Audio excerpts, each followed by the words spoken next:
Assalamualaikum warahmatullahi wabarakatuh. Perkenalkan, nama saya Melena Rizky Soliha. Saya dari kelompok 1. Saya akan memaparkan materi dari aplikasi instrumen BK.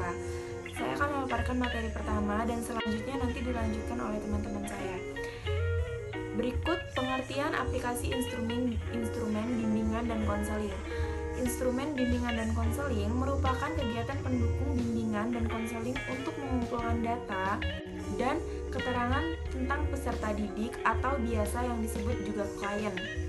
Keterangan tentang lingkungan peserta didik dan lingkungan yang lebih luas lagi yang dilaksanakan dengan menggunakan metode atau aplikasi tes maupun non-tes yang biasa wawancara dan angket. Selanjutnya akan dibacakan atau dipaparkan oleh teman saya. Selanjutnya, saya akan menjelaskan mengenai tujuan dari aplikasi instrumentasi BK. Nah, tujuannya terbagi menjadi dua, umum dan khusus.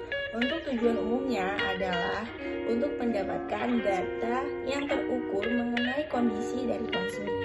Nah, data tersebut akan digunakan oleh konselor untuk mempertimbangkan layanan apa yang cocok untuk diberikan kepada konseling. Tujuan khususnya adalah apabila kita melihat dari fungsi-fungsi bimbingan dan konseling terlebih pada fungsi pemahaman, maka data dari aplikasi instrumentasi BK ini digunakan sebagai acuan konselor untuk memahami kondisi dari konseling seperti potensi, minat, bakat, kemudian lingkungannya dan masalahnya, dan masih banyak lagi. Selanjutnya ada komponen-komponen yang dimana ada 3. Yang pertama instrumen, materi yang diungkapkan seperti kondisi fisik, kondisi dasar psikologis, kondisi keluarga, dan juga lingkungan.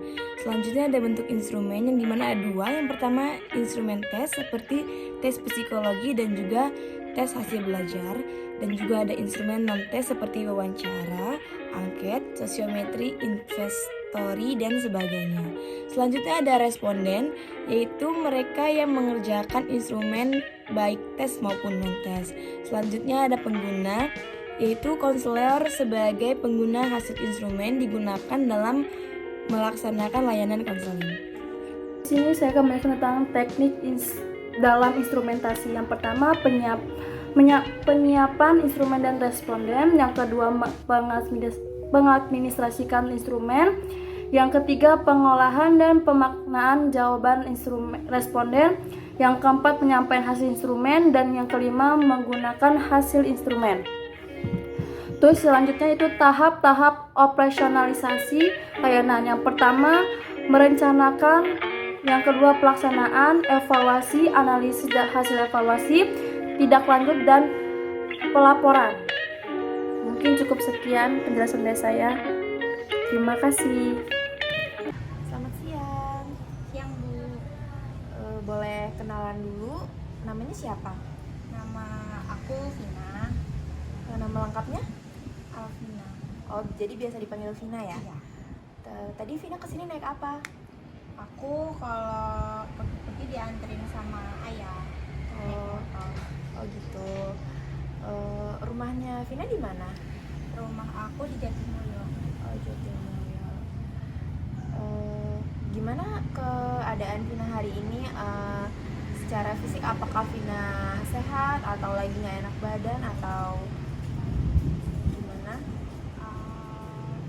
Enak sih. Sehat-sehat aja ya?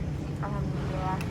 Terus tadi kan Vina kesini dianterin ayah. Kalau saya boleh tahu ayahnya kerja apa?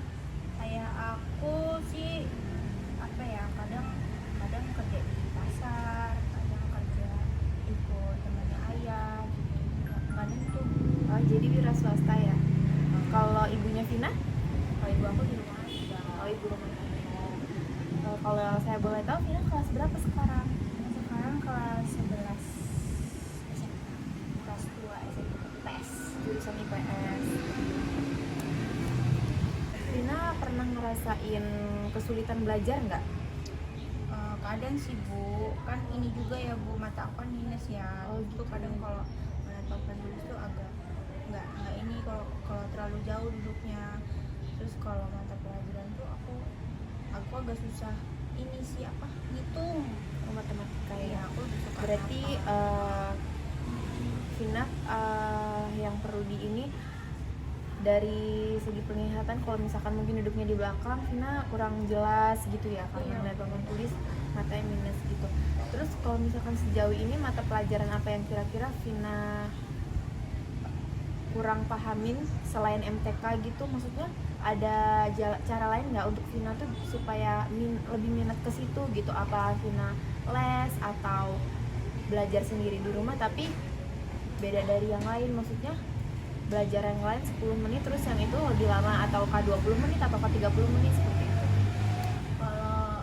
Kalau les belum pernah, soalnya ya kata ibu besok aja lesnya kalau udah kelas 3. Oh gitu, pas udah mau mendekati ujian ya.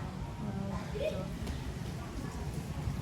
Kalau belajar sendiri ya kadang kalau nggak ngerti ya udah ditinggalin aja bu. Oh gitu, karena nggak ada yang ngajarin juga ya. Iya, kalau di rumah ya udah sama ibu aja. Ibu aku juga kan nggak terlalu ngerti matematika karena ibu aku dulu sekolahnya sampai SMP aja. Oh gitu. Tapi Vina ada keinginan nggak kalau misalkan Vina disuruh les terus Vina mau gitu, atau pengen tetap belajar di rumah aja?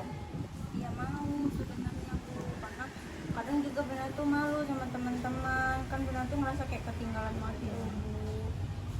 Jadi Vina ngerasa kalau misalkan di situ tuh Vina ngerasa kurang menguasai di antara teman-teman Vina gitu ya. Iya.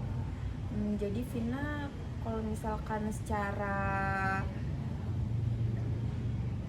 mental Vina ketinggalan materi gitu, Vina ngerasa ini nggak sih, maksudnya minder terus tertekan tuh dalam artian ngerasa jauh banget sama yang lain gitu. Iya, minder dong. Teman-teman aku kan ya mereka kan pada les rata-rata, jadi ya kemampuannya kayak lebih jauh gitu. Nah kalau bisa ya enggak, aku aja itu juga kalau nggak ngerti ya udah. Kadang nanya sih sama temen. Sekarang kan udah ada ini tuh kayak YouTube kayak gitu kan, Vina pernah nggak belajar lewat situ? Iya sih, tapi kan apa ya, Kurang kalau paham gitu juga. Kan, ini juga loh bu, apa namanya, kuotanya juga kan kalau sama ibu. Kehambat kuota gitu ya? Iya, dibatasin juga sama ibu. Oh gitu. Nah terus saya mau nanya, kan Vina punya tetangga tuh, punya lingkungan tuh ya.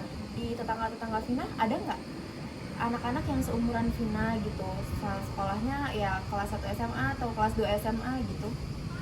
Ada, tapi sedikit. Terus kebanyakan juga laki-laki bu. Saya juga malu kalau sama laki-laki. Oh, jadi Vina selama ini pernah belajar bareng mereka nggak, maksudnya dengan tetangga-tetangga yang seumuran Vina gitu, belajar bareng gitu? Enggak sih bu, nggak aktif soalnya. Oh, jadi Vina juga malu ya karena itu kebanyakan laki-laki gitu. Vina udah pernah nyoba belum belajar sama teman-teman sekelas bareng gitu pas lagi di jam istirahat atau ya jam kosong misalnya tuh pas di sekolahan? Belum sih bu. Nah, kalau enggak, besok-besok Vina coba pas jam istirahat atau enggak lagi jam kosong, Vina nanya ke teman-teman Vina yang Vina belum tahu materinya. Jadi Vina nggak merasa ketinggalan dengan mereka. Terus di sisi lain juga Vina nanti bakal lebih akrab sama teman-teman Vina di kelas terutama. Nanti kita coba